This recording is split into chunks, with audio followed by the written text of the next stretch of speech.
Jei lauki, kol santykiai tau tiesiog nutiks, šitas video tau, Aš į partnerio paieškų projektą žiūrėjau tikrai rimtai. Patikrinau Tinderį, vaikščiojau į renginius vienišiem, kalbindavau vyrus kavinėse, renginiuose ir aišku, leisdavausi užkalbinama.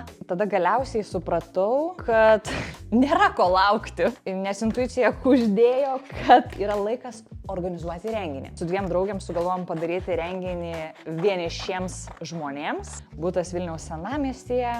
Orientacinės varžybos, visas renginys su mūsų vedimu, veiklos pažinčiai užmegzti, jaukus laikas. Ir viena nauja pora ir tas vyras tapo mano vyru. Ir šitas renginys parodė, kad drąsa kuriant erdves atveria galimybės. Dabar tą patį darau savo veikloje, kviesdama į saugią erdvę, kur gali augti ir atrasti, kaip susikurti tą geresnę gyvenimo kokybę, apie kurią visi svajoja. Šiuo metu kaip tik kuriu erdvę su daugybė nemokamų resursų. Ir jų ten tik daugės, bent jau iki kol neteis gimdymas.